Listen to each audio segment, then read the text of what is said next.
Assalamualaikum warahmatullahi wabarakatuh.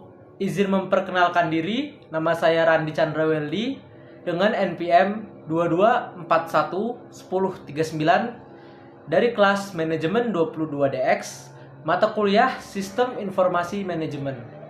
Jadi, di video ini saya akan membahas tentang seputaran konsep sistem informasi. Sistem informasi merupakan pengintegrasian unsur sistem dan unsur informasi.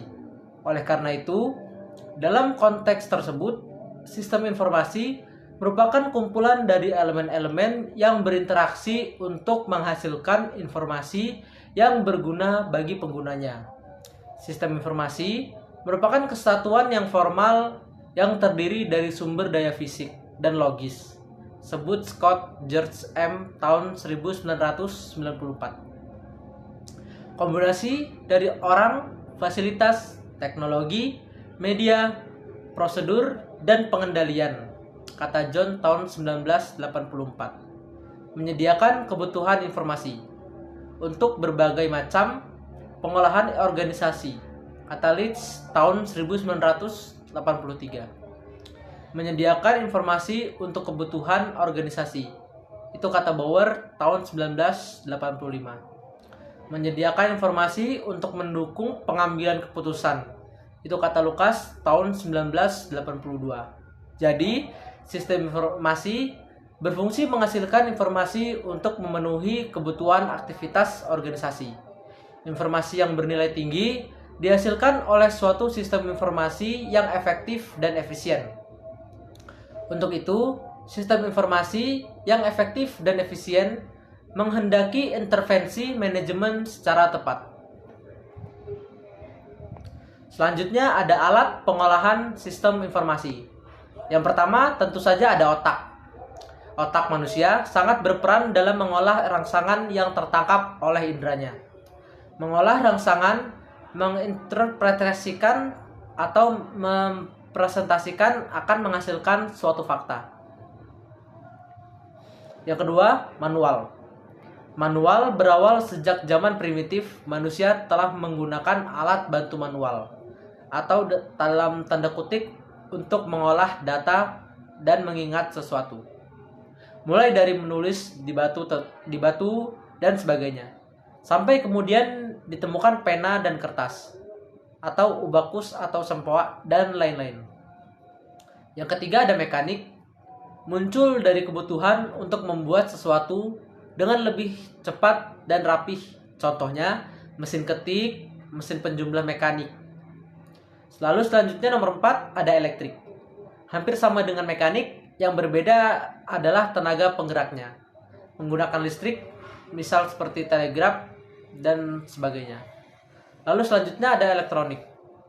Merupakan pengembangan peralatan elektrik dengan kelebihan lebih efisien, efektif. Pengolahan datanya disebut sebagai electronic data processing.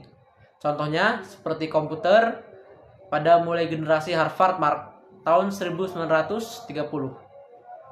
Lalu pada tahun 1945 sampai PC dan notebook atau laptop, palmstop, PDA, dan sebagainya.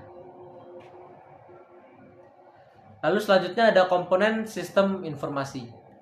Sistem informasi dapat digambarkan sebagai sistem yang terdiri dari berbagai komponen. Komponen ini dapat dianalogikan sebagai blok bangunan atau building block yang terdiri dari beberapa bagian. Yang pertama ada blok masukan atau input block. Lalu ada blok model atau model block. Selanjutnya ada blok keluaran atau output block. Lalu ada blok teknologi atau teknologi block. Ada blok basis data atau database block. Dan yang terakhir blok kendali atau bisa kita sebut juga control block. Selanjutnya komponen sistem informasi berbasis komputer. Yang pertama ada hardware. Hardware itu digunakan untuk menunjukkan fungsi penyiapan data, input data, perhitungan, penyimpanan, dan menampilkan keluaran atau output. Hardware dalam konteks sistem informasi seringkali diidentifikasikan dengan komputer. Yang selanjutnya, software. Software atau perangkat lunak merupakan sejumlah instruksi untuk mengendalikan operasi dari sistem komputer untuk pemrosesan, digunakan untuk pengelola sumber daya komputer. Selanjutnya nomor 3 ada brainware. Brainware adalah manusia yang terlibat secara langsung dengan pengelolaan komputer. Lalu nomor 4 ada prosedur.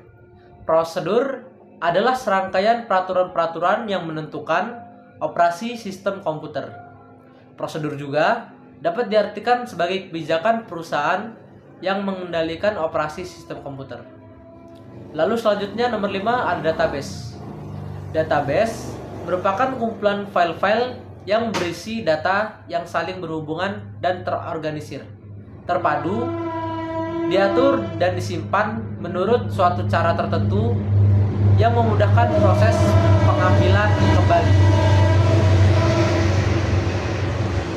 Lalu selanjutnya ada komponen sistem informasi dalam konteks organisasi. Sistem informasi pada dasarnya merupakan bagian atau komponen dari organisasi. Oleh karenanya, komponen-komponen tersebut, sistem informasi juga merupakan komponen dari organisasi.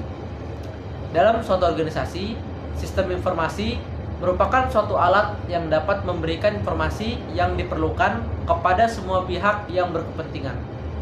Demikian pula, sebagainya bila diperluas dilihat dari sudut pandang konsep organisasi. Komponen organisasi adalah juga komponen sistem informasi. Terima kasih, demikian dapat saya sampaikan. Maaf bila ada salah-salah kata. Saya akhiri. Wassalamualaikum warahmatullahi wabarakatuh.